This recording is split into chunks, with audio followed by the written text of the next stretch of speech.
Welcome to the Jasmine Ortiz Show. This is episode 7. Today, we are going to be talking about artist development and wellness. Our guest this week is Cassandra Claude.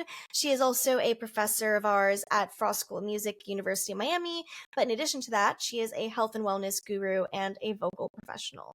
So later on in the episode, Cassandra and I will be talking a lot about her artist development program for aspiring artists and mentors, as well as her experience with wellness and health. But we wanted to talk about some things in wellness that we interact with frequently, including healthy and fun recipes that you can do at home to quickly jumpstart your morning or eat something healthy and fun for lunch. So even today, something that I made for lunch that was quick and easy is a lavash bread, like flatbread kind of pizza. So lavash bread is like kind of think of like a wrap material or flatbread. I don't know how to describe it. Just find lavash bread at the supermarket. They also make protein lavash bread, which can have like 10 grams of protein per serving. And then I spread some pizza sauce on it, some shredded mozzarella, and then I put like chicken and then whatever other toppings I want. So today I did like a popcorn chicken because I left over from Publix, or you can be even healthier and do like a grilled chicken. And then I drizzled some buffalo sauce on it, ranch, and sprinkled blue cheese. Sounds Chef's really kiss. good. So that's like a quick, easy hack. Pop it in the oven at 350 for like 5 to 8 minutes, just monitoring it to make sure it doesn't get too brown, and then the lavash bread will crisp up nicely and the cheese will melt. That sounds so good. That sounds so good. Oh, I'm that's like awesome. gonna go eat it after this. That's awesome. I think in terms of having healthy snacks and foods and things like that, I have PCOS, as a lot of women do, and especially a lot of women of color have PCOS or like reproductive things like that, hormonal issues. Eating is a really important part of that as well. And I think for a lot of women with hormonal issues, we end up like gaining weight and trying to lose it and struggling to and not understanding why. So I ended up having a couple sessions with a nutritionist last year who walked me through what are important things to be eating or how should you be eating when you are a person with hormonal issues. And it's going to vary from person to person. But for me in particular, and for PCOS overall, protein is a huge thing. For people who have PCOS, sometimes you might have high cortisol, sometimes you might not, but your glucose levels, you end up kind of holding on to a lot of that, and that's what makes it really hard to lose weight. So kind of jump starting your metabolism in a lot of different ways. High protein in the mornings. For me, I love eggs. If I could eat one thing for the rest of my life, honestly, it might be eggs. Like I feel like whenever I FaceTime you, you're always cooking an egg. I am. Like me during Zoom class during the pandemic, just making eggs. No. It's like eggs in the morning. Like peanut butter toast. I love chia seeds because you can put them in anything, and I also sometimes put them in my eggs, and they're a really good source of protein and fiber. And then also, when you have PCOS, you actually need carbs. Like, you need more carbs than you think. And a lot of the times we think that you should cut carbs in order to make things healthier for yourself, but that's actually not true. If you have PCOS and you're active, you're going to the gym, even if it's not that much, you need your carbs for energy. You need your protein to help with your muscles and to sort of work on lowering those glucose levels. And you need it well balanced. So, moral of the story is eat. Honestly, you probably need more than you think. And especially for PCOS, a lot of times you'll end up maintaining or losing if you increase your calories, actually, instead of lowering. So try your best. Eat what makes sense for you. Protein. That's the moral of the story. Absolutely. I think people often see carbs as like a dirty word. I definitely have felt that way in the past, thanks to diet culture. Thank you. But one thing that I do to kind of balance when I'm having some amount of carbs, I like to buy bread and pasta that has protein already in it. Mm-hmm. And it's something that you don't notice a difference in texture or taste, but it adds to the amount of protein that you're getting overall daily, which people say should be roughly around your body weight in protein, like grams of protein, Mm. because that can help you with body recomposition in using the energy that you get from breaking down the carbs and then using the protein to fuel the muscle development that you can get from exercise. So it's really important to try and meet higher protein goals if you're focused on body recomposition. So for me, I love Dave's Killer Bread. I love, love their bagels. I get the everything bagel. I get the booming berry. I get like the raisin cinnamon. And the plain is like last resort, just because I'm an exciting person. I don't love plain. But Period. anyway, still good.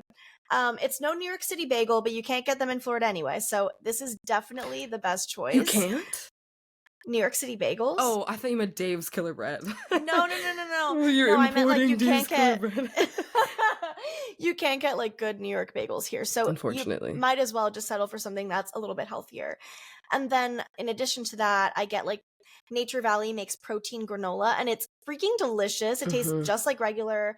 Yasso bars and Halo Top both make quote unquote protein ice cream. Obviously, ice cream is never going to be a health food, but you better believe that I'm counting those little 4 grams of protein in those little ice cream sandwiches because everyone deserves a sweet treat. Yeah. And you don't need to feel like you have to earn it. But if you're choosing something that's a little bit healthier, that just eases that part of your brain even more. I just love this. Like I replace everything with like protein versions because I genuinely think It tastes good. It tastes good, yeah. Like Quest also makes, I'm just name dropping. No. Quest also makes protein chips. I love the taco flavor. I've had those. They're so good. Yeah. And there's another company, I don't remember. Barilla. I think that makes like a barbecue flavor that's really good. I get all of this stuff at Publix. And then what else? I do like little protein shakes sometimes for snacks. It's so easy to protein shakes in general, or like smoothies are one of the easiest things to put like greens and like fiber, protein, collagen, everything that you need and like your vitamins. I want to drink it. I don't want to eat it. Exactly. There's and also it makes Barilla it easier protein. and enjoyable. It feels like a little treat because it's sweet. It's a pretty good one. If you like pasta, I love carbs. The Barilla protein pasta, they make it in like spaghetti and like penne and things like that. I was eating that like crazy, especially in college, and it's a really good way to add to those too. It's delicious. That and the Bonza protein mac and cheese. Genuinely one of my favorite mac and cheeses, period, protein or not. And their rotini is also really, really good. And I realize now I have had the Berea like linguine, and that's also good. So I think there's so many options out there that ultimately you don't really have to change the foods that you like to eat in order to improve your diet. Because I realized that I hadn't had pancakes in years because of guilt, which is obviously unhealthy, the guilt. But I realized that like a way to combat that was to make them from scratch, because then I knew what was going in them. I could control the amount of sugar and whatnot. But Kodiak, the company, makes amazing pancake, brownie, and muffin mixes.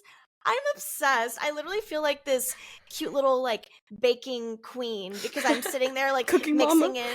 I'm like mixing in this kind of pre-mixed thing with eggs and milk. I'm like, oh yes, I'm baking.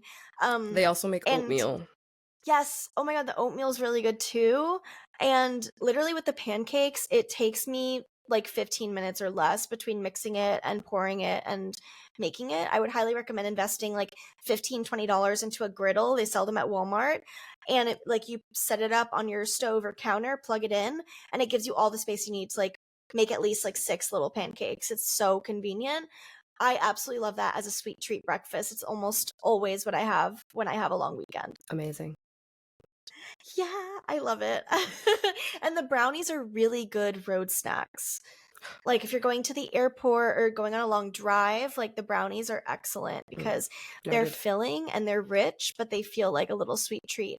Oh my gosh, also Kodiak makes s'mores chewy granola bars. Oh, they are Sane. And girl, I literally have always hated chewy granola bars my entire life. I I kid you love not. chewy granola bars. I've always hated them for some reason. The texture gets to me. But these are just like so perfect, almost melt in your mouth. I love them. And they have protein. And then there's another one. There's like a puff bar. What is it called? Oh my gosh. I need to like remember. But there's a bar that has like a marshmallow like quality to it. It tastes like you're eating a marshmallow basically. And it's incredible. Amazing. Yeah, so freaking good. Oh, it's Quest. I think it's Oh, no, okay. no, it's Built. It's Built. I haven't tried that one. Built protein bars, coconut marshmallow puff. They sell them on Amazon. Weird. Really good. Sponsor us. Yes, literally, please. Another quick recipe that I really, really like to do during the week is Taco Tuesdays. Who doesn't love a good Taco Tuesday? Especially because last week was Cinco de Mayo. I really enjoy having that kind of consistency throughout the week, something to look forward to. Maybe making a whole spread, switching it up with the meat source. Like sometimes I do ground turkey, which can be really lean. Sometimes I do grilled chicken. Sometimes I do like a fish taco, shrimp tacos. There's so many options. You can even go vegetarian and do like grilled veggies. That can be really good. And I like to make a little margarita with it. That can always be fun. Yeah. I feel like it's also a good way to meal prep as well. Like if you need little packages of things, so I feel like meal prepping during the week gets a little bit stressful when you're eating the same thing and then you're also trying to make big batches of everything. And it's just you're keeping the same thing for the rest of the week. But I feel like when it's something that it's like build your own or you can change up your fillings and things like that, it's a lot easier to spread it out and to switch it up so that it doesn't feel like it's getting tiring. Yeah, absolutely. So another thing that kind of plays into food, Jordi, this month is Haitian History Month. Whoop, whoop. So I just wanted to Talk share about that. It's super exciting, especially in a city like Miami that has so much rich Haitian history and culture. Can you share some of your favorite Haitian cuisine? Oh yeah. I love this question. So it is Haitian Heritage Month. Haitian Heritage Month. We're gonna be munching all month long. Yeah. Yeah, and my favorite Haitian cuisine. So everybody loves black rice. You've probably had it from like different countries and different types of cultural cuisines, but Haitian black rice is called diri jonjon, spelled with a D. It's Diri if you want to look it up. Everyone spells it differently. Diri Jon or Djon, depending on what pronunciation you've got. But it's black rice that's made. It's regular rice made with this type of black mushroom. And so you make it, you boil it, and then you strain it, and depending on how long you leave it, it turns the rice this like rich black, kind of black brown color. And then you usually throw some green peas in there, and it's really good. And I love it so much, and it's at every family barbecue I've ever been to. There's That's that. awesome. There's a little bit of like oxtail is always a huge thing in the Caribbean community, and especially for Haitians. Like people call it different things. I feel like I'm gonna get flamed depending on how I say it. But either mac and cheese. Some people call it macaroni pie. That might be more of like a southern thing. My family just calls it macaroni. It has cheese. It most definitely has cheese. It has so much cheese. But my family just says, "Oh, who's bringing the macaroni?" And that's it. And it's so good. A lot of Haitians use like different types of cheeses, condensed milk. And mine in particular, or at least my grandma used to put spam and ketchup, is what I've been told. I don't know if that's true. But yeah, it's not a lot of it, but it's a really interesting mix of things that is it's so good. It's so rich and it's so good. Yeah, those are some of my favorites. It's a lot of like carbs and meat. You just don't really do vegetables like that, except for legume, which is another one. So it's kind of a blended. A lot of these things can be sold like on the side of rice as well, but it has like legume. It's got like eggplant. You can add spinach, and it's a really good like boost of veggies that you can add to anything that you eat. And we usually have it, so legume and then some white rice and then something called sauce pois, which is basically bean sauce. Or it could almost be bean soup, depending on like if like Americans have bean soup. It's basically you blend it, you boil it, you blend it, you can add your seasonings, and then it turns into this like really like thick kind of like soupy gravy almost. Ooh. And so you put all three in a little bowl and you get your little oxtail and you get some plantain and then you're good. I am absolutely overdue for a trip to a really good Haitian restaurant. I'll send you some. There's some really good ones in Miami. Yeah, I know. I live so close. Like, I really want to try some, especially because it's Haitian History Month. Mm-hmm. Oh my gosh, this conversation has made me so insanely hungry. I'm like thinking about the flatbread pizza I have out there. Yeah. We're gonna move into a quick commercial break before our next segment. Hey guys, welcome back. You're here with Jordi Polycarp and Jasmine Ortiz on the Jasmine Ortiz Show. This week's topic is artistic development and wellness, inspired by our one and only Cassandra Claude, our guest that we'll be hearing from in the next segment. So, Jordi, I wanted to talk to you a bit about how that intersection works in your life with your artistry, and I'll also share a bit about myself. I know for me, artistic development definitely has a key role in how I look at my wellness journey. Last summer, I went through a mental health journey and began seeing a therapist and working on the symptoms of my ADHD, and even became medicated. So I think that was a huge pivotal moment in my wellness journey that actually was sparked by my very first tour. So last summer, I went on my first tour in Colombia. I was living in Medellin for 3 months. And throughout that experience, I realized how important it was to address the issues I was having with executive dysfunction and self-regulation, even emotionally.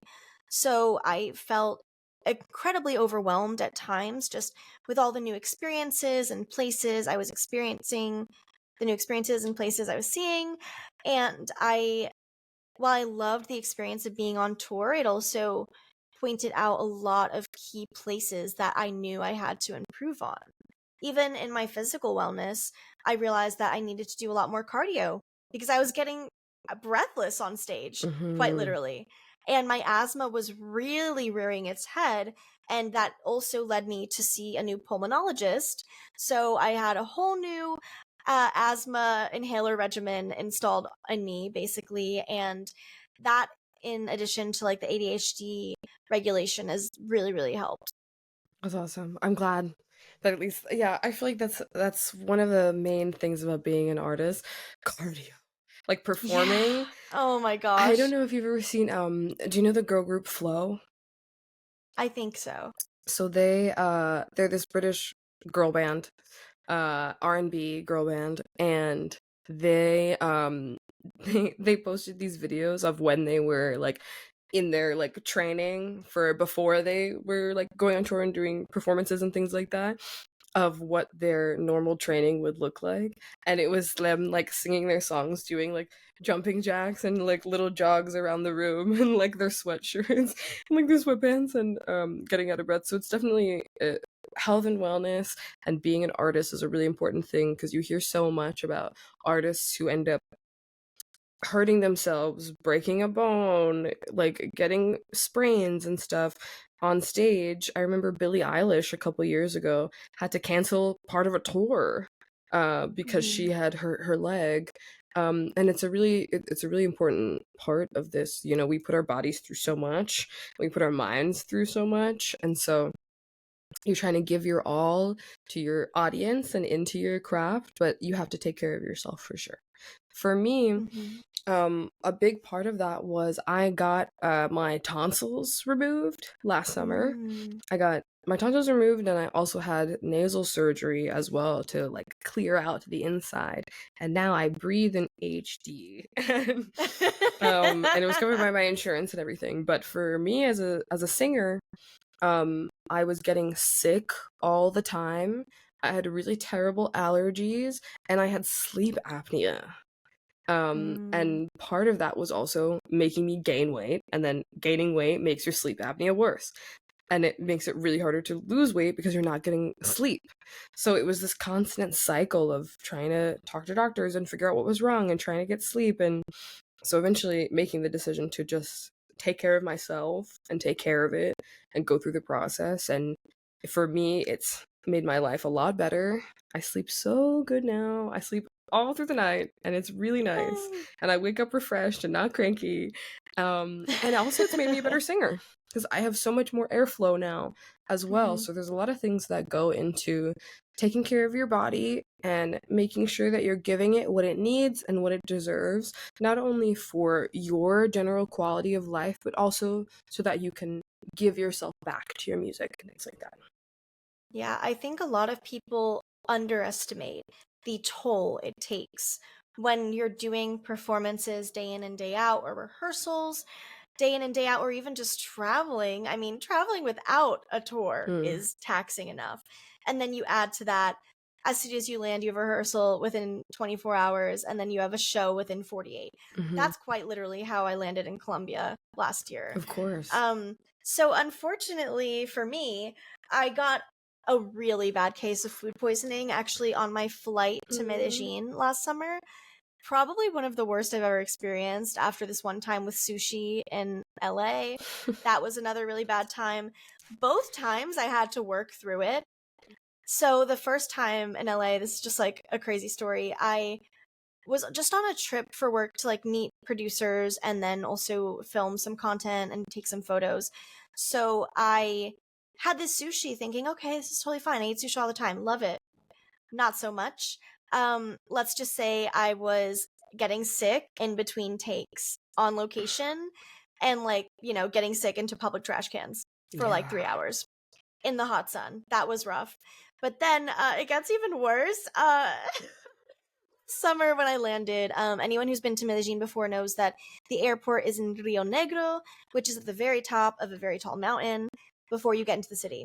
So also, anyone who's been to Medellin or is a local knows that on Friday nights, people gather on this mountain and basically block the road because they're like hanging out, listening to music, showing off their cars, whatnot. It's a whole thing.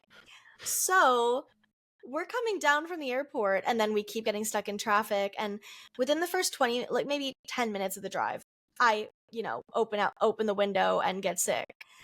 And our family friend was like driving us and I felt so bad. Her daughter was in the car too. I was just like getting sick all over the place. And I probably did that out the window like at least 4 times, and then they had to pull over for me to do it again. Then we got stuck in traffic for like 45 minutes trying to like weave between like all the people that were just like parked in the middle of the road and like partying basically in the street. Oh my God. And then I get back to like the Airbnb we're staying at. I'm still horribly sick, like pale, can't even barely keep down water. Then the next morning at like 10 a.m. I had a dance rehearsal, and the day after that I had my first performance. So you need to take care of yourself and probably not eat the food on the plane or in the airport right before. You're a beast. I've never for had that, an girl. issue. Girl, oh my God. You powered through. I've powered through like the worst food poisoning of my life twice for work, and that is just crazy. But another thing I would say is have a backup plan, like for food wise. If you're traveling to a new place, especially if you've never been there before and you don't know what the cuisine is like, pack comfort food snacks. Pack healthy things that you love, that are familiar to you. I even say this in one of the ad spots that we do. Overnight oats is one of those things that is really beneficial when you're traveling or on tour. All you need to do is add milk, shake it up or stir it, and leave it in the fridge overnight, and you have at least a meal replacement shake or a breakfast ready to go. Because also it's so easy to forget and like not have time and skip meals when you're traveling, and that is such a detriment to your health. Most definitely. I forgot what I was gonna say. I was gonna say, I think another part of that is just being an artist overall. We have weird hours because it's not a 9 to 5. Like we try to schedule ourselves, but then you'll end up at sessions that start at like 10 p.m. or later and like go into the night. I remember when I was finishing my last EP, like the final like mastering session, we went until like 3 in the morning. Yeah. And like you have to take breaks in between. And I feel like not to bring back up Sabrina Carpenter, who's my icon right now, but I'm working late because I'm a singer. I am a It makes singer, and I am sense. working late because I got inspiration at midnight and I was gonna go to bed, but now I'm writing an EP. So it's No, part of literally. it. And for some reason, I mean, I guess it makes sense because the entertainment business has so much to do with nightlife. Like, Mhm. it's very much integrated. People in this industry are oftentimes night owls, and they want to do their sessions starting at like maybe 8 p.m. Because they have a day job. Yeah, a lot of the time, yes. But even the ones that don't, I've seen do this. And they just like want to start late and end late and then It's for the sleep vibes. during the day. And it's interesting. I personally always try, if I can, to schedule my sessions like no later than like a 7 p.m. start time. Mm. Because maybe I'll be done like 10 or 11. Usually I do 4-hour sessions. That's like my norm. But I definitely prefer to do it during the day because I kind of want to have that separation as much as I can, at least right now, with a work-life balance, because I think that's also a huge element of maintaining your physical and mental health. Stress is a huge detractor for your physical health. So like how stressed you are mentally, how little time you feel you have to reinvest in yourself personally will definitely affect your outcome and your output like professionally. 100%. So I definitely try to like draw that line where I can, but obviously when you're working with like a higher profile producer, someone with a super packed schedule, you're working in a different time zone, like things are going to happen and you're probably going to end up in a studio until 5 or 6 a.m. at least once in your career. Most It's just going to definitely. happen. That's why I don't love that, but like it definitely happens and it's okay. yeah. It's kind of fun sometimes, but also really tiring. Yeah. I think the thing that always happens to me actually is being on like a music video shoot until really late. Yeah. Because like my music videos are usually done by like a very small production team, like tight-knit group of people. So like we're all in it doing it as passionately as we can and usually like trying to stay within a very specific budget. So that being said, you have one day to get the shot, you have to get the shot. And if that means one location or 5 locations, like that's going to happen within that one day. And by one day, I mean 24 hours. I don't mean like 9 to 5, 8 hours. So I have a story of when I filmed my music video for Cherry on Top. We had a location in New York City. We had a location in New Jersey. And then we had a location, 2 locations in Pennsylvania. We did all of them in one day. Really? Yeah. So we filmed in Coney Island the same day that we filmed at a drive-in in like Deep Woods, Pennsylvania, and the same day that we filmed at the mini golf course, also like in a completely different part of Pennsylvania. How do you plan for that? So Like, what do you do first? we did Coney Island first. Okay. And we stayed over in the city the night before. Okay.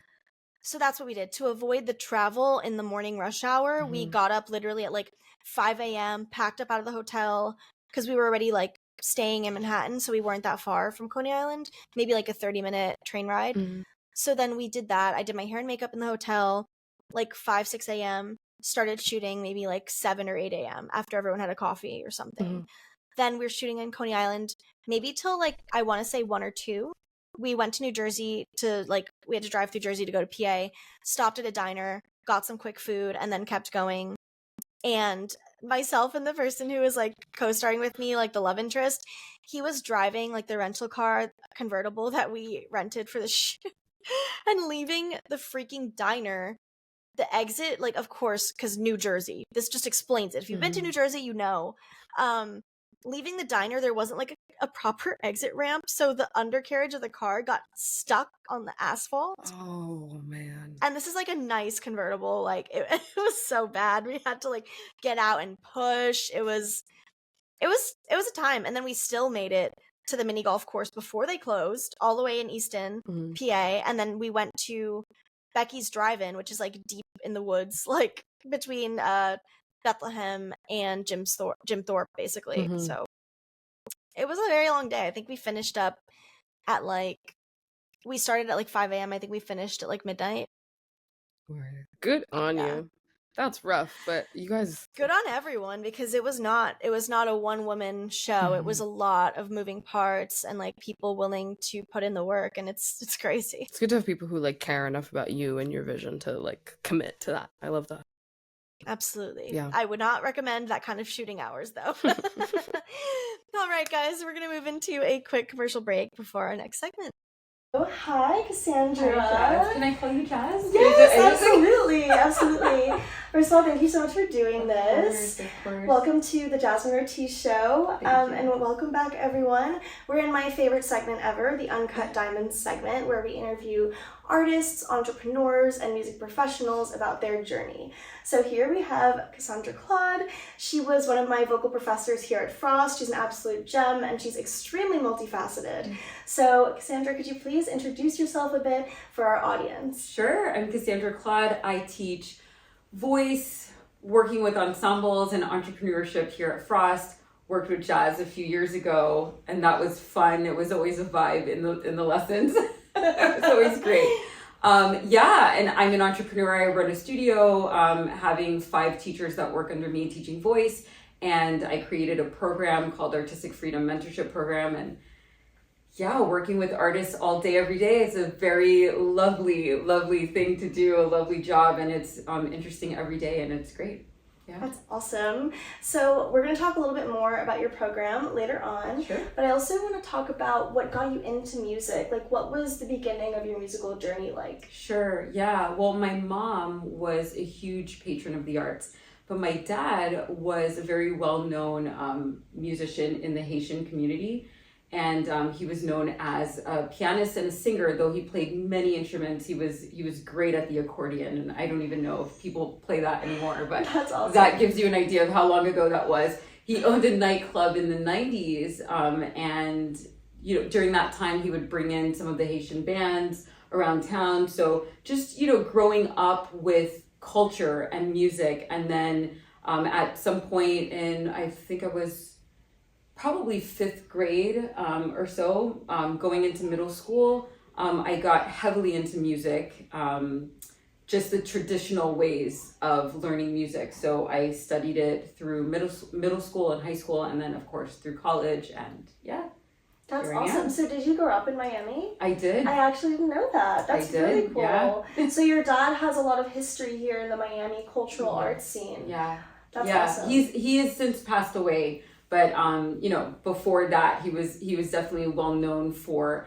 even advocating for Haitian music and just the culture of the Caribbean here in Miami. So, that is so cool. Yeah. My co-host Jordi, of course you know her, right. is also Haitian. Yes. And she does a little bit of bilingual music in Creole as well. So I'm sure she would love to learn that about you. That's so cool. Yeah. So I also wanted to talk a little bit about your experience here at Frost.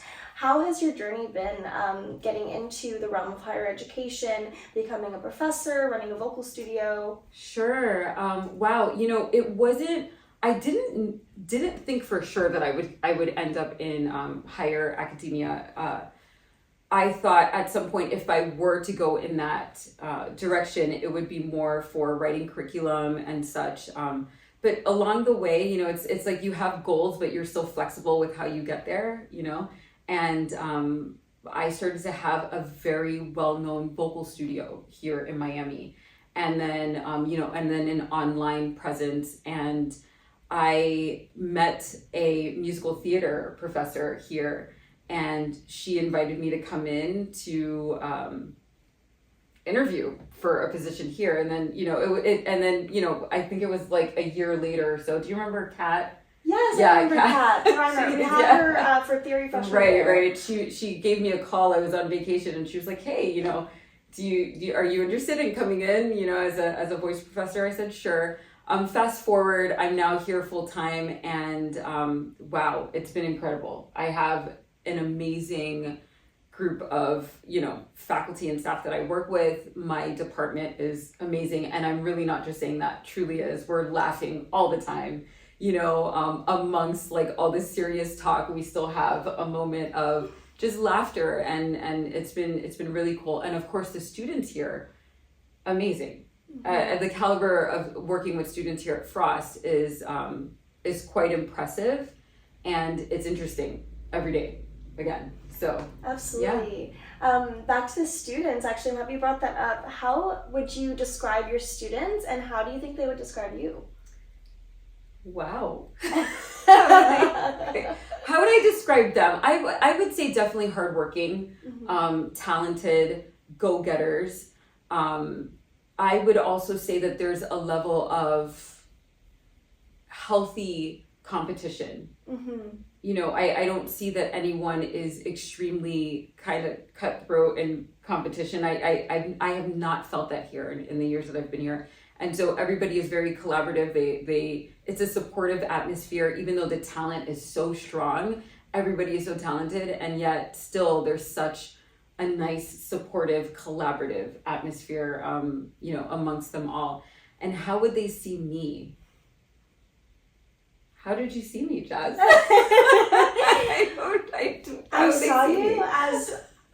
I saw you as someone who had so many layers, and I just wanted to like get to know more about you, because I know, and we'll talk more about this with your program, I know that you have a lot of experience with wellness, and you do sound healing, you do a lot of like physical activity and things like that, as well as the voice. So one thing that you really inspired me to focus on was the wellness element of being a vocal performer, because ultimately your body is your instrument. And I think that's something that can often go ignored in the practice of vocal technique in higher education. It's not always an emphasis on your entire body as the instrument, your physicality and your mental and physical health and how that plays into it. So I think what I would describe you as is like a wellness guru and vocal guru. I have heard this before, so I guess more or less maybe that's how people see me. And I also would probably comment on the fact that like people might be a little bit curious as to all like the different layers.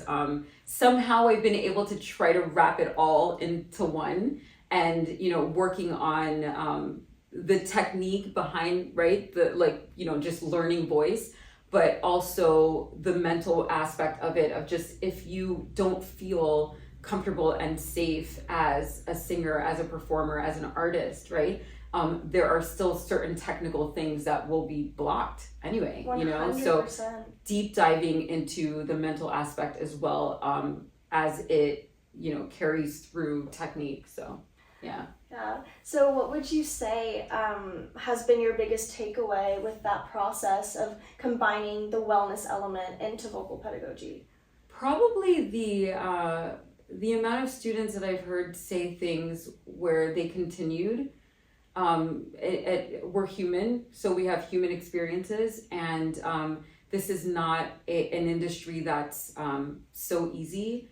And I think there have been moments where I've had students come to me later and say, you know, I thought about quitting, you know, and which in those cases it has nothing to do with talent. You know, this is just really of, you know, the massive amount of work and resilience that you need in the industry. And I think that my lessons kind of bring them back to the place of just like, you know, what is your mission and why are you doing this? And there's so many distractions that can come along, you know, along the way, and heartache too, right? That can come along the way, and just working through and maneuvering through the industry. And they've somehow been able to lean into some of the things that I've said in lessons to keep going. So that's always great. I think every musician that keeps going after a moment of self-doubt is like, what is it, when an angel gets their wings or something? It's just such a good magical moment, because I mean, I myself have definitely had that moment of self-reflection where I've really asked myself, is this what I want to do? And then I thought, well, what else is there? You know, I genuinely, not out of an inability to do anything else, it's an inability to want to pursue anything else. Of course. And I think the element of mental and emotional perseverance that is necessary to succeed in this career in any capacity is greatly overlooked. So having that ability to touch the heart of your students in such a way to kind of recenter them to focus on the love of the art form rather than the cutthroat nature of the industry. Exactly. Because I agree with you. I never felt a cutthroat element here at Frost. Interestingly enough, in a different interview with Professor Raina Murnak, I was actually talking about my high school experience and how that actually felt very toxic and cutthroat in a way that teachers would pit students against each other. I never ever felt that way here. Right. I always felt like there was such a strong sense of community. And even still today, I've interviewed a lot of other alumni. I love giving them a space to talk about their art, about their struggles, about their lives. So I think that's the beauty of this environment, and being able to make mistakes and learn from them in a safe place. And I think that's something a lot of young people fail to realize is necessary, and it's okay and it's normal. Absolutely. That was very well said, Jess. Thank you. It's true. Thank you. It's very true.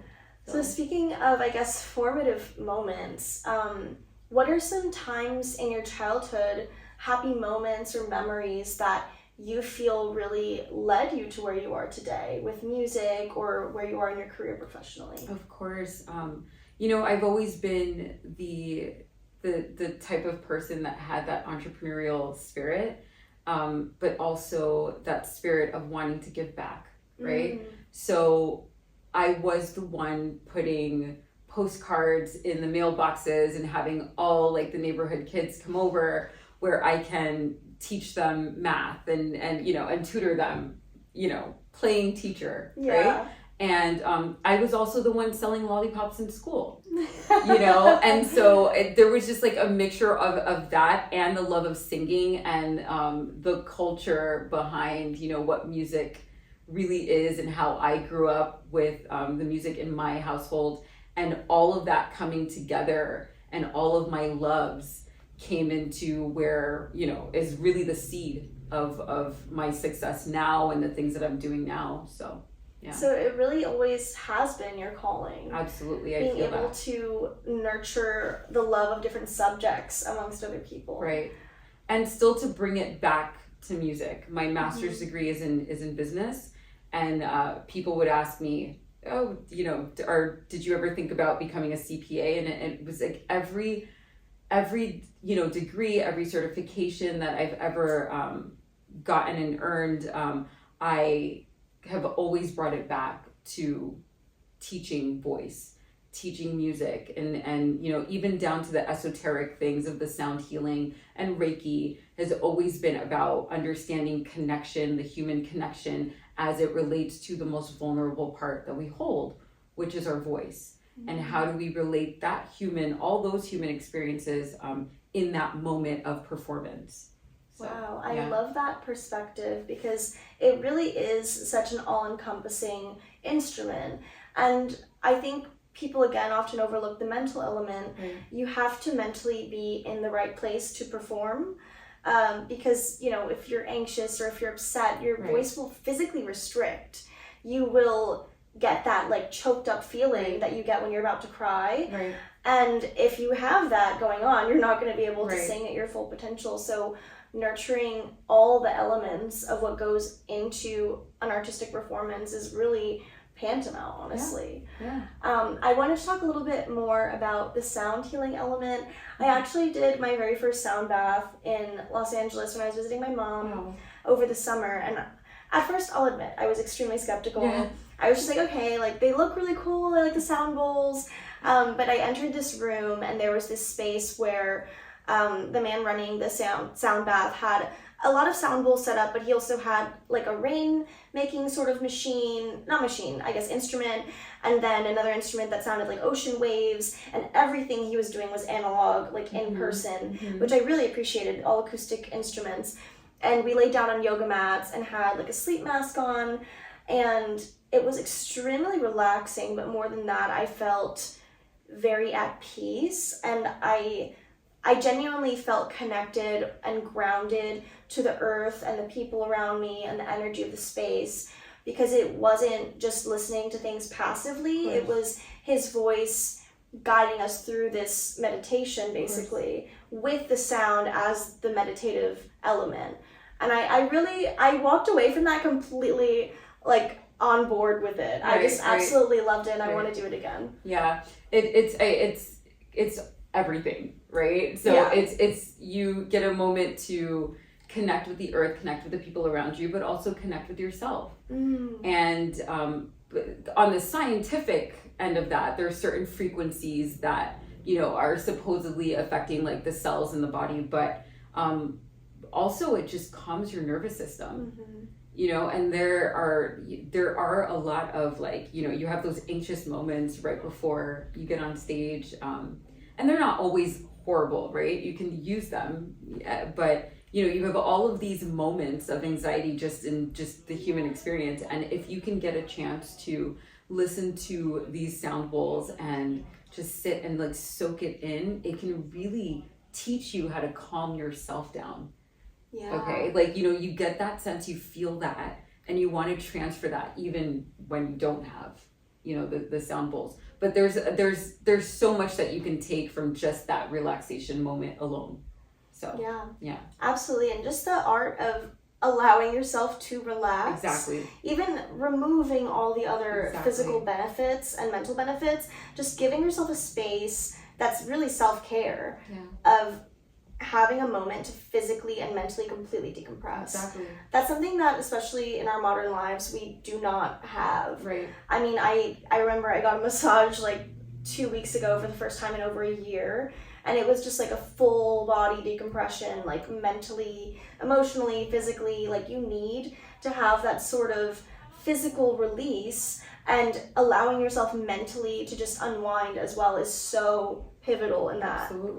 And, you know, stress is one of the leading factors of, you know, dying and like health issues, risks, just depression, all of it. So I think in general, it's important to prioritize like that mental cleansing that you can get from any form of meditation. And having a moment to do that daily, if that's possible. You know, just getting a moment to just calm yourself, center yourself, and then to go about your day. And people, as you know, we could even talk about being a student, right? Music student. I always say that people really underestimate what it's like to be a music student. Absolutely. And it's just, it's quite a bit of work. And then you're feeling, and there's a lot of emotions that come in. There's just so much to juggle, you know, so having that moment to understand how to calm yourself and relax yourself through all of that makes it a little bit easier to get through, right? Yes, I will say I had the most spectacular 4 years here of my young adult life. I absolutely loved every single second, and I genuinely feel like I cherished it and lived it to the fullest. Not to say that there weren't a couple moments where I absolutely cried before a rehearsal, or I felt unprepared, usually of my own doing, and I was just mad at the whole situation, and all those emotions bubble up because it's not like failing an exam. It's not like putting in minimal effort on an essay. This is your art, and it's an active representation of who you are as a person. So then to go up on a stage and feel like you're failing at who you are as a person is absolutely gut-wrenching. So I think it allowed me to do two things: A, prepare more, and B, learn from the mistakes and the failures, and realize that, especially in a space like this, no one is ultimately judging you in any way that has an impact on your future.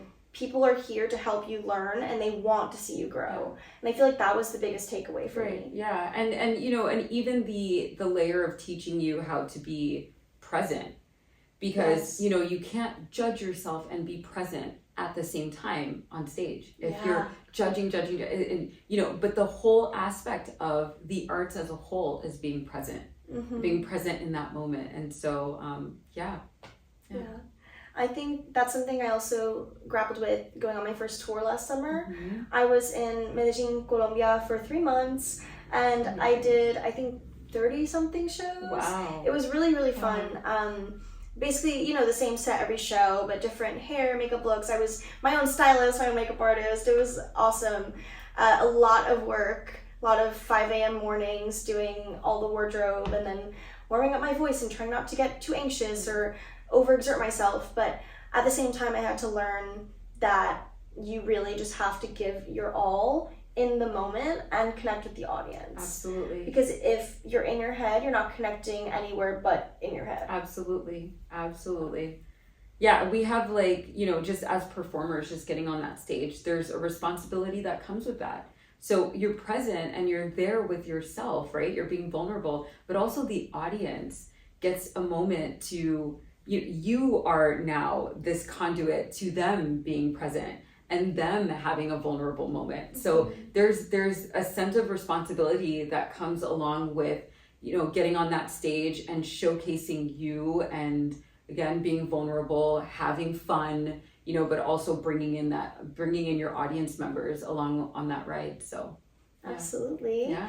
So I wanted to ask you a couple questions Sure. about the Artistic Freedom Project and how you developed it. So first of all, share a little bit about what it is, and then how long did it take you to develop? Wow. Anything that comes into fruition, I don't ever think that it's like, a blink of an eye and it's just like, it's so quick and it just happens to develop in a year. I think I've had that 10,000 hour rule like involved in all of this. And there's so many things that I can say. It feels like I started this when I was 17, you know, and I have that feeling. Because in a sense you did. Right. There's a level of like, I jumped in and I did this and then, but if I, fast forward from 17 and I went through a really dark time in my life. And all of a sudden I started to look at the way that I taught music and the way that I performed, the way all of that, I started to look at everything differently.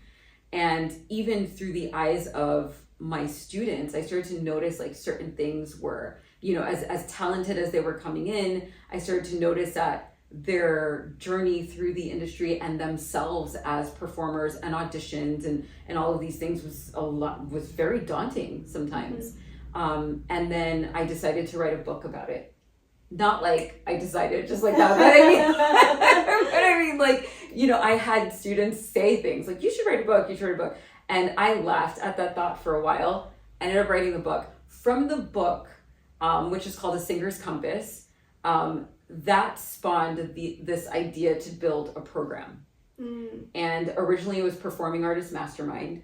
So it was a program where any artist can come in and take a course that was about unblocking all of the internal stuff and baggage that we carry as performers and how to like release that, but also the entrepreneurial spirit that comes along with maneuvering through the industry. Fast forward from that, Artistic Freedom Mentorship came about. And this is really cool. It's a 12-week program. And during that 12-week, every week we dive into the internal non-tangible things, right? That can block you from just really going forward and deciding to be an artist and going 100% in this as a career. But again, also the entrepreneurial aspect of it. How to think about the value, how to even think about money, and how to go in this industry very strong and confident while still making a living. And and also protecting your love for it all. So and and again, 12 weeks, we break down every single layer, and on top of that, there's a networking element with that because it's in a group, and but you also get one-on-ones as well. But during that group, you form a bond with other artists, and as I say, your network is your net worth. So the bigger the network is within artistry, they're the ones that will hire you, right? And you will need to hire them. So it's a great network to have. And so it's just all encompassing of all the aspects that come into making it and thriving in the industry. So wow, remember that your network is your net worth. Cassandra Claude 2024. I love that. I think that is so pivotal in any artist's career. I remember feeling the sense of community that I had here, and then how difficult that transition actually was, graduating and everyone leaving. So is this program something that you mainly do in person? Is this online? Is it kind of a hybrid? So it's online. Okay. we had one cohort. We're about to start the second cohort. And that first cohort had, people from everywhere. So that was pretty cool. Network through from LA, New York, Philly, and, here. And if we could ever do anything in person, like if there's somebody in Miami or there's a mentor and a mentee in the same city and it can happen in person, that's cool. But it's a fully online program. I love that because that makes it really accessible to anyone from all genres, all cities, all levels. So how would you describe the ideal candidate for this program? Are you more catered towards people who are already professionals in the industry, people who are just dipping a toe? Okay, so great question. Generally, the people coming in are people that are already in the scene, already doing things, maybe having a little bit of doubt while they're progressing, in the industry, but professional to semi-professional, or have already gone through quite a bit of things to make it in the industry and just kind of finding that they're stuck a little bit. Yeah. I think that's really important too, because like we said earlier, how you've been able to refocus your students here on their love of the art of music. I think that's also important for the participants in your program. What are some success stories you can share from your experience with the program? Confidence is huge, right? But just the ability to now go out there and create their own programs, right? And create, and also have like major shows. There was two in the cohort that I can recall that ended up having like these massive shows. One was in New York and one was in Miami. And just being able to say, hey, I am a musician, I am an artist, I am a dancer, and then going full into like all the different levels to get out there and perform, finding the venue, doing, and not getting so, caught up in like the detail of the annoyance. It could be a little bit of an annoyance, right? To go through all of like those little tedious moments and, just to push through. And I had two of them had quite a nice successful show that they put on. And then others just said some really amazing stuff at how it pushed them out of their comfort zone. And I think that was really, really great to see. And one even said that she was like putting off some health stuff that she had been dealing with for a while. And actually the program actually pushed her to go in and really get the help that she needed to get, so that she can go into she's a model, to go into her industry, fully expressed and confident. So, yeah. Wow. Okay, that's awesome. We're going to talk a little bit more about this program after a brief commercial break. Hey everyone, welcome back into our next segment. This week's topic is artistic development and wellness. We have our resident expert on a lot of these topics here, Cassandra Claude. We just interviewed her on her artistic experience, all of her development into this music professional that you now are. But I want to talk a little bit more about your experience personally and professionally with how wellness and artistic development have interacted and intersected with you in the past. Sure. I am into fitness and wellness and just health in general. And the discipline and the accomplishment that comes along with that, I feel has also been able to sustain me as an artist, as a pedagogue, everything, working with different, just the idea of like artistry through teaching, working with so many different artists, so many different singers that come in with so many different life everything, right? I think just being able to have a balance of health and fitness I've been able to be grounded in dealing with that, because people don't realize that by the time you hit the 4th or 5th student in the day, it really could be a lot. You're not just working with them just vocally, but you become everything, right? It's like a sister or mom and aunt, a therapist, everything. And through the discipline and and just like eating right and all that stuff, it keeps my mind sharp enough to be present, and not getting stuck with, again, too many distractions. And because I have experienced it that way, it is something that I share a lot with my students.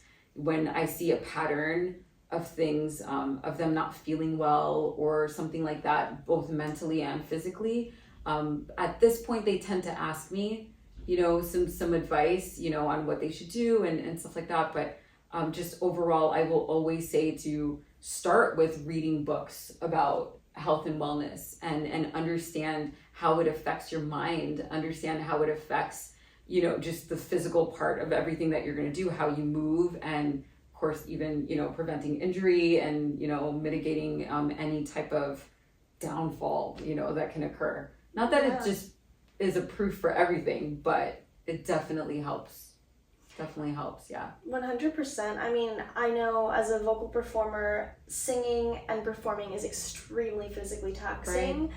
Not just because of the breathing that you have to employ to sing properly and the projection, but also as a pop performer, you have to dance. You have to have that stamina. You have to sing and perform for sometimes an hour, 2 hours, 3 hours. Of course. And being able to maintain that stamina and that energy while still giving your all to the audience is something that I struggled with actually last year when I was performing on tour.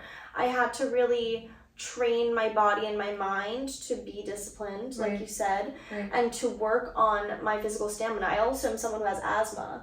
So that impacts, of course, my breathing, so it impacts my singing, it impacts my dancing.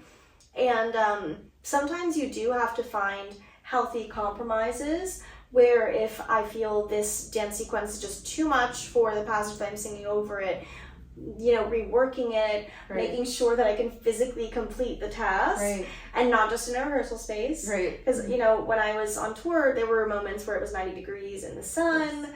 There's no air conditioning in the car ride on the way there. The hair and makeup is melting off. Like, you just have to really be prepared for anything. And I think getting your physical and mental health in order just helps with that tenfold. Right. And that's huge because, going on tour, you're dealing with not just different weather and, and altitudes and time zones, but also missing home. And like a sense of like that social part, your social life, might take a hit because you're not around as much, right? So there's all of these things that can come in and distract you and kind of pull you down a bit. And if you're not aware enough to catch that and to really say, okay, well, these foods make me feel better, or this type of workout makes me feel better. All of the things that are for mental and physical wellness that make me feel better to get through, the hard times and the hard moments, it's becomes harder, I guess, and I think that's when people start to question whether they want to do this or whether, and then sometimes quitting comes about, even if it's for a short time, but because we're, at that moment, that artist is forgetting how to balance themselves, or need to learn how to balance themselves both physically and mentally. So I will say that my first tour was very eye-opening for me in a lot of ways. It put into perspective the actual reality of what work I have to do to pursue this large scale. And I knew it in theory, right? Like, you've seen the tour documentaries, you follow different artists, you go to concerts, you think, I know what it's like. And then you do it, even on a small scale, like what I did, and you realize, wow, I really did not know it until I felt it. And actually, going on tour last summer is what prompted me to actually, addressing my mental health and taking it very seriously. So I ended up getting diagnosed with ADHD shortly after my tour because I was genuinely struggling immensely with executive dysfunction, beginning after I graduated college, because that transition was really difficult for me because of the lack of structure from no longer being in class, no longer having a set schedule, no longer having something to even look forward to that coming fall. I was just kind of felt like I was floating through space for a second. So then going on tour did ground me in a way, but like you said, some things like your social life can fall at the wayside, missing home, and being in a different country, it was hard to find those creature comforts that you're normally used to in your own home or apartment, the foods you get at Publix, Right. you know, just little things that you don't think you'll miss, but you really, really do. Like, I ended up randomly really missing Target.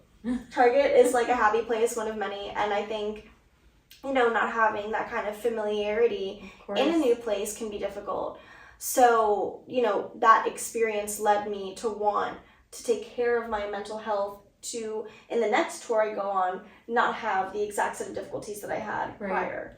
Well, and also, Jazz, you've always been someone that's been aware and, you know, and grounded and rooted, you know, in your purpose and wanting and really wanting this life.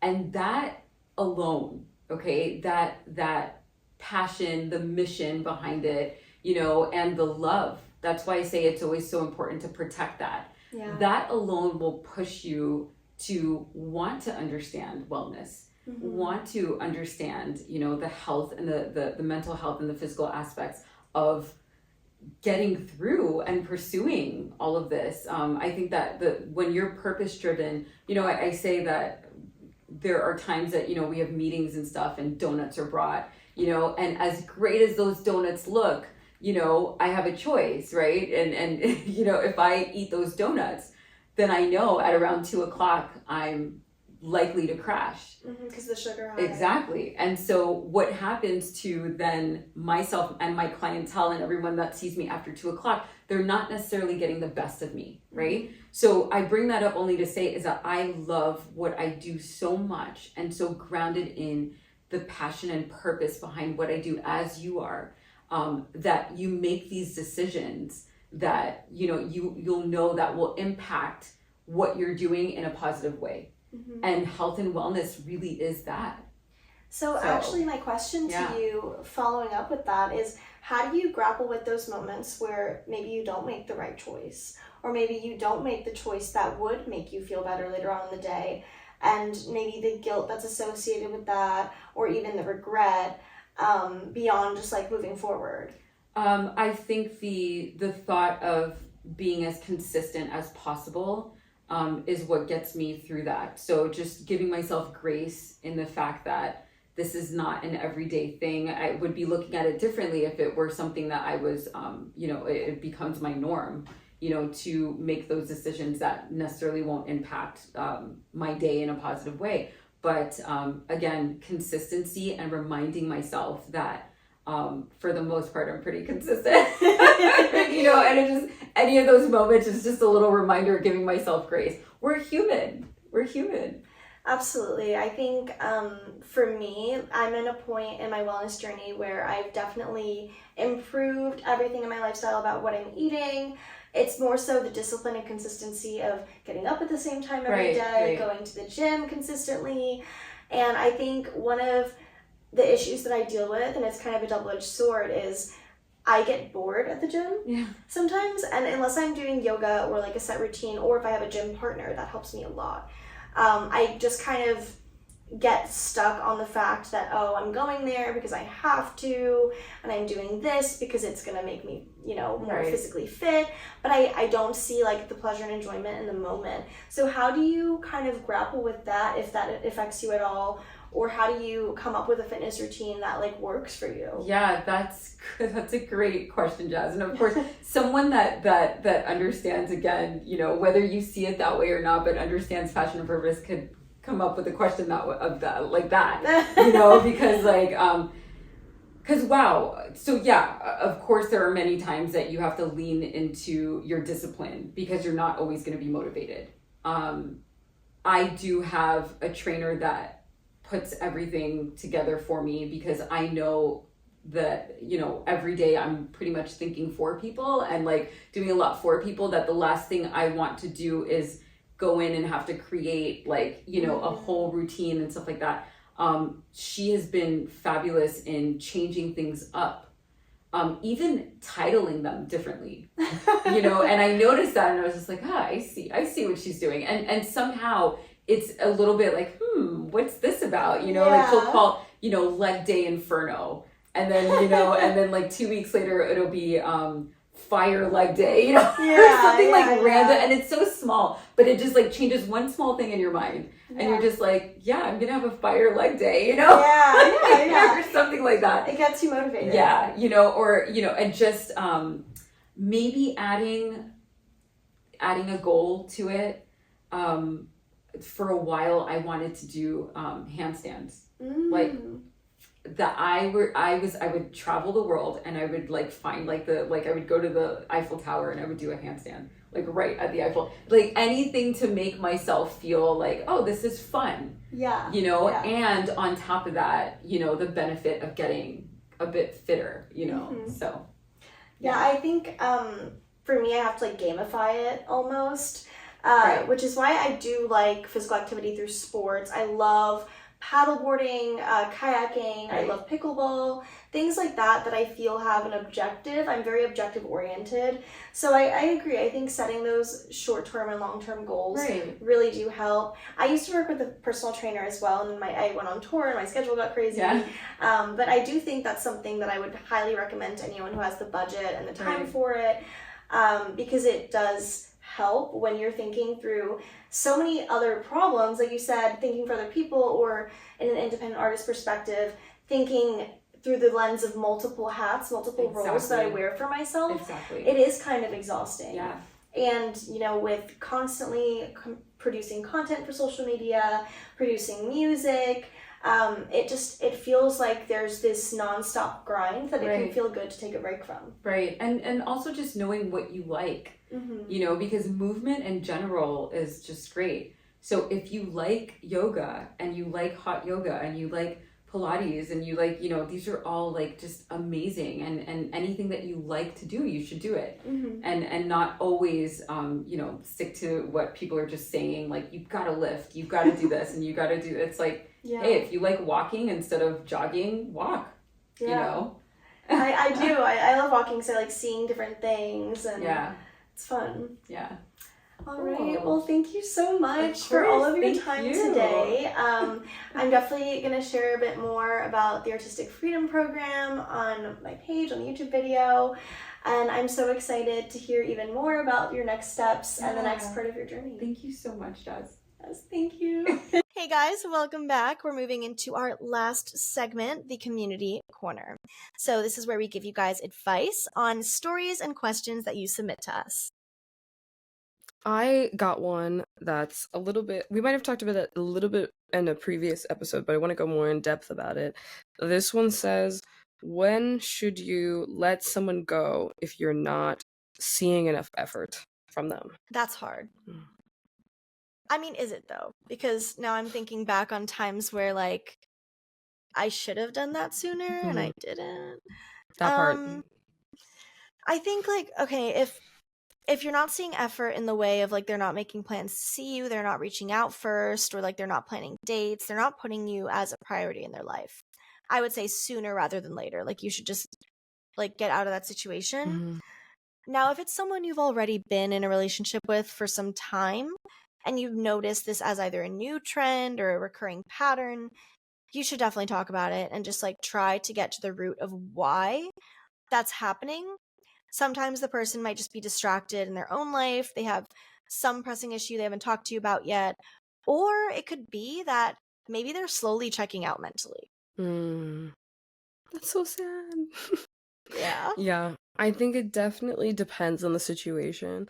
And this could be like a friend too. Like if you feel like the people around you aren't giving you the kind of effort that you need and deserve, then I think it's always worth a conversation.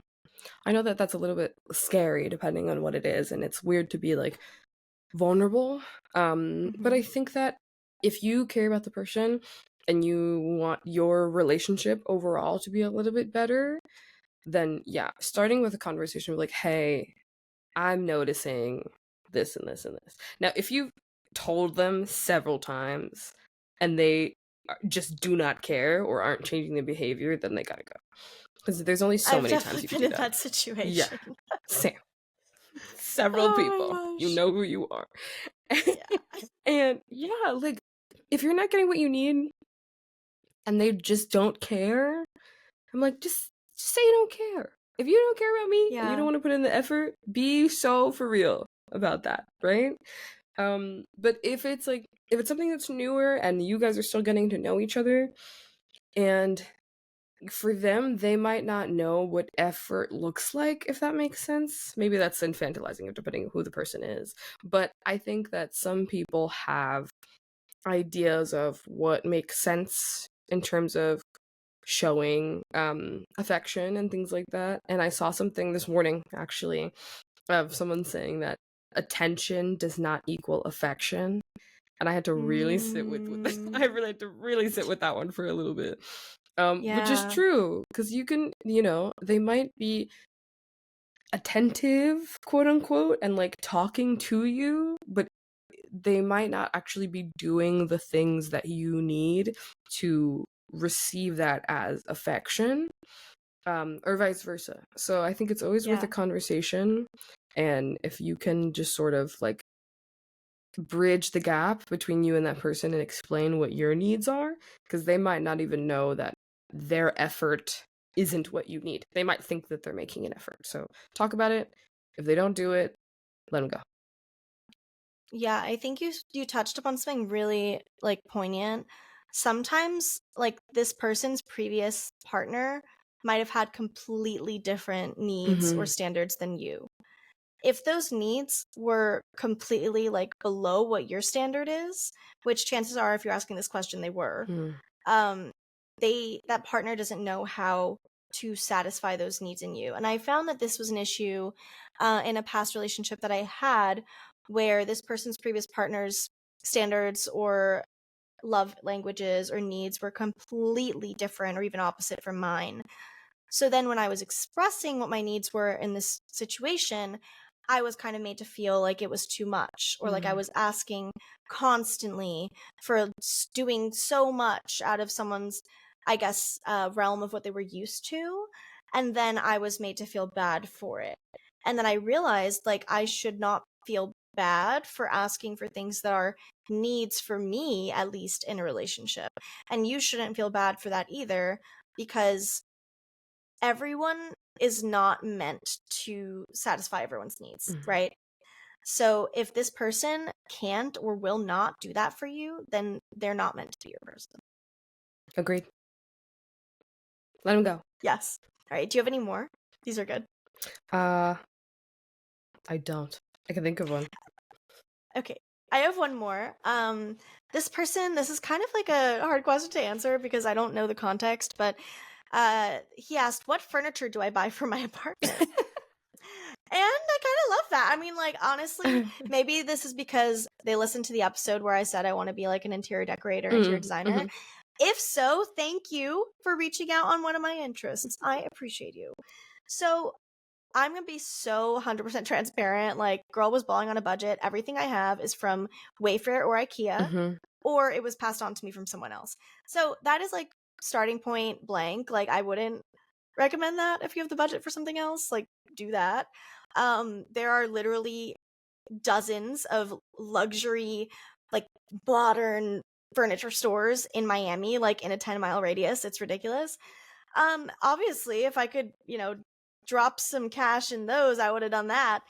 But I think the key thing when you're looking for furniture is to weigh the options between cost and value. So even though I went for quote unquote like more budget friendly furniture, I still didn't get like maybe what you would consider the most basic base model of everything. Like, for example, my bed frame has a lot of storage availability. Like, it has roll-out drawers on both sides. The headboard itself has 2 shelves that are concealable, like from pillows in front of them. So it's almost like hidden storage. And then both like, or one of the sides of inside the headboard this way also has like hidden compartments. So it definitely adds a lot of value to the space, because in apartment living, you need to make, sense of every square inch, basically. Another thing is, don't compromise on style if you can afford not to. So if you're getting even like the most budget furniture, you can find cute things if you look hard enough. Another good place to look is Facebook Marketplace. You can find some hidden gems there. Like, I was so mad because I had a lot of furniture from like my very first apartment and from college that I found some other stuff on Facebook Marketplace that was like, oh, I wish I could put this somewhere, but I had nowhere to put it. But you can find really cool, unique items, especially if you're like in a bigger metropolitan area. Another thing I would do is pick an era or a theme or a style or even an architecture influence that you want to employ in your apartment, or a color scheme. I think that can make your decision making a lot easier. My roommate and I discussed that since I already had a lot of kitchen appliances that were turquoise, the backsplash of our apartment kitchen is also like kind of this bluish greenish tile. And then the cabinets themselves are like a light pine colored kind of wood. And then the counters themselves are white. So we had this like very clean color palette to kind of go off of. Then we also knew we wanted to incorporate some pinks, like our couch is pink and then our bar stools are also pink. That's cute. So we have like a pink and blue and white kind of theme happening in the living room. And just those three colors, I wouldn't exceed like 3 as your main colors. That's a lot. You can have other little like splashes of color, but I would really focus on like having a couple core colors that you reflect back on. So we have pink, white, and blue. My dining room table is clear glass with like gold legs, and then the chairs are like the same like light turquoise blue as my kitchen appliances. So all of it kind of ties in together. And then my roommate Julia got like glass plates and glasses that are a very light pink. So everything kind of works within itself. Then my room, I have like pink, orange, and white as my theme. Obviously, we like pink in this house, obviously. So I have that going, and then also like all the accent furniture, my desk, the hutch, the dresser behind me, my office chair, my nightstand, shelves, all of it is white. I painted this desk white. We painted that dresser white. We literally found, I can't really show it, the dresser behind me we found in the garbage room of my building. Thrifty queen. So my roommate and I literally hauled it up like 4 stories on a little like wheelie contraption. And the dresser, like, it was not in the garbage. It was not like disgusting or anything. It was just like in the loading dock area to be hauled away because one of the drawers like basically didn't want to close properly, but we literally were able to fix it, painted it, refurbished it, and brought it up here. It's a $2,000 dresser that I got for free. Good work. So, yeah, that's what I have to say. Be thrifty, nifty, and creative. Have a clear vision in mind. It's okay if that vision evolves over time, but don't try to like fit it in too many boxes at once because then it'll look like a mess. 100%. I think that for balling in a budget, Facebook Marketplace is a great place to find those. I'm also a huge fan of 3D planning my spaces. Yes. Because when I'm entering, like, getting an apartment or, like, trying to rearrange a room and things like that, I need to be able to see it in my head and then, like, visualize myself standing in the space before I do anything. Because I hate when, like, I get something where I move something around and I'm like, no, the feng shui doesn't work. It's messing with my aura. Like, I don't an like hour it. into the process. Yeah, and there's other people and they're like, are you seriously asking me to move this couch back to where I was? And I'm like, yes. He's like, yeah. I think if you can like find ways to like draw it out or plan out your space as best as you can, I think that Facebook Marketplace is a great place to find things. Wayfair and Overstock always have sales going on a lot of the time, so I would try it like that. And then in terms of what you actually need, I would say as best as you can, trying to think about what you want your space to exude or what you need. So especially for us, like being an artist, like I have this room that I've planned that I'm like, well, I know I need my recording space and I know I don't want it in my room because I don't want those two things to like have to go together if I have the space for it. So making sure to get the kind of desk where you can also put your keyboard underneath, has enough room for speakers and things like that, or what kind of, like, do you want your friends to come over? How would you want them to be able to feel comfortable in your space? And what makes sense for what, like, you and your friends do? So I have this one friend who has an apartment that's basically set up for parties that has like the subwoofers and like the turntables, and like it's enough of a space that when they want to hang out they can just hang out, but also like they're DJs, so when they want to DJ it's always a good time. So think about what your ideal living situation would be like, and how you want people to feel in your space and how you want to feel in your space. If you're a reader, get yourself a little reading nook, get yourself a little chair by a window so you can feel comfortable, right? That has a little like desk for your tea, your coffee, your water, and like your notebook and pens and things like that. I think trying to make it up to your lifestyle is always a good thing, and you can find some really gorgeous gems out and about. Also, you can post on your story, like, hey, I'm looking for this thing. Anybody moving? Anybody know someone moving? Anybody know someone in this area code who might have this? And guaranteed somebody does. So not hard to find, but just try your best. And I feel like people are always selling stuff or trying to get rid of stuff, because when you're moving, especially like out of college houses, like everyone's getting rid of everything. Like you genuinely have to. So definitely hit that up if you're in a college community as well. Oh my gosh. All right, guys. Thank you so much for tuning in this week. This is the Jasmine Ortiz Show on 99.7 The Heat Miami with Jasmine Ortiz and Jordi Polycarp. We'll have even more for you again next week.